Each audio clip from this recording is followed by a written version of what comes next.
Now, fear is going to be a player in your life, but you get to decide how much.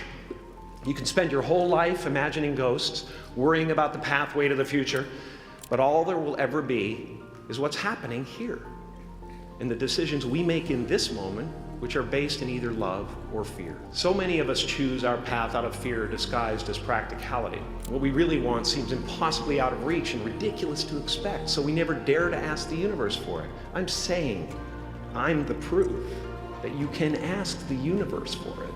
My father could have been a great comedian, but he didn't believe that that was possible for him. And so he made a conservative choice.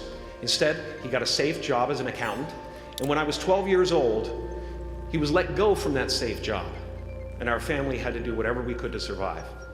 I learned many great lessons from my father, not the least of which was that you can fail at what you don't want, so you might as well take a chance on doing what you love. It's not the only thing he taught me, though. You know, I watched the effect of my father's love and humor and how it altered the world around me, and I thought, that's something to do. That's something worth my time.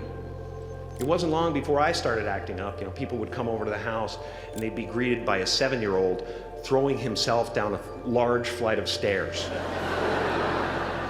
They would say, "What happened?" And I would say, "I don't know, let's check the replay." I'd go back to the top of the stairs and come back down in slow motion.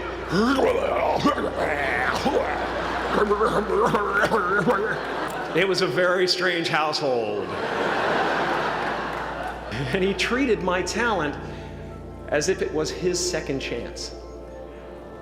When I was about 28, after a decade as a professional comedian, I realized one night in LA that the purpose of my life had always been to free people from concern, just like my dad. And when I realized this, I dubbed my new devotion the Church of Freedom from Concern.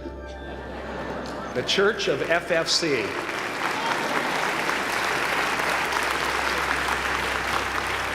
And I dedicated myself to that ministry. What's yours? How will you serve the world? What do they need that your talent can provide? That's all you have to figure out. As someone who's done what you're about to go and do, I can tell you from experience, the effect you have on others is the most valuable currency there is. Because everything you gain in life will rot and fall apart, and all that will be left of you is what was in your heart. My choosing to free people from concern got me to the top of a mountain. Look where I am. Look what I get to do. Everywhere I go. I'm going to get emotional because when I tap into this, it really is extraordinary to me. I did something that made people present their best selves to me wherever I go. I am at the top of the mountain, and I was, and the only one I hadn't freed was myself. And that's when my search for identity deepened. I wondered who I'd be without my fame. Who would I be if I said things that people didn't want to hear? But you guys are so ahead of the game. You already know who you are. And that peace that we're after lies somewhere beyond personality, beyond the perception of others, beyond invention and disguise, even beyond effort itself. You can join the game, fight the wars, play with form all you want, but to find real peace, you have to let the armor go. Your need for acceptance can make you invisible in this world. Don't let anything stand in the way of the light that shines through this form. Risk being seen in all of your glory. Painting is one of the ways I free myself from concern, a way to stop the world through total mental, spiritual, and physical involvement. But even with that comes a feeling of divine dissatisfaction. Because ultimately, we're not the avatars we create. We're not the pictures on the film stock. We are the light that shines through. All else is just smoke and mirrors, distracting, but not truly compelling. I've often said that I wished people could realize all their dreams and wealth and fame, and so that they could see that it's not where you're going to find your sense of completion.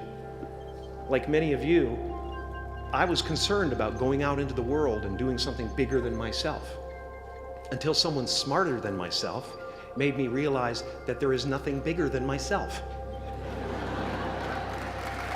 My soul is not contained within the limits of my body. My body is contained within the limitlessness of my soul. One unified field.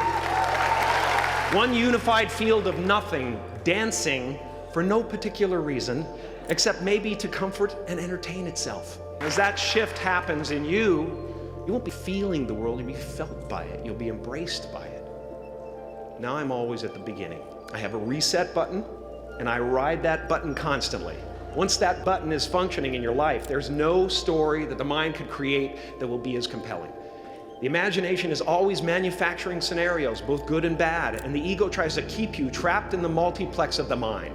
Our eyes are not viewers, they're also projectors that are running a second story over the picture that we see in front of us all the time.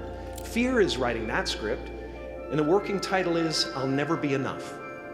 Now you're gonna look at a person like me and say, how could we ever hope to reach those kind of heights, Jim? This is the voice of the ego. And if you listen to it, there will always be someone who's doing better than you. No matter what you gain, ego will not let you rest. It will tell you that you cannot stop until you've left an indelible mark on the earth, until you've achieved immortality. How tricky is this ego that it would tempt us with the promise of something we already possess? Relax and dream up a good life. As far as I can tell, it's just about letting the universe know what you want and working toward it while letting go of how it comes to pass. Your job is not to figure out how it's going to happen for you, but to open the door in your head. And when the door opens in real life, just walk through it. And when I say life doesn't happen to you, it happens for you, I really don't know if that's true. I'm just making a conscious choice to perceive challenges as something beneficial so that I can deal with them in the most productive way. You'll come up with your own style. That's part of the fun. Oh, and why not take a chance on faith as well? Not religion, but faith. Not hope, but faith. I don't believe in hope. Hope is a beggar. Hope walks through the fire and faith leaps over it. You are ready and able to do beautiful things in this world. And after you walk through those doors today, you will only ever have two choices: love or fear. Choose love, and don't ever let fear turn you against your playful heart. Thank you so much.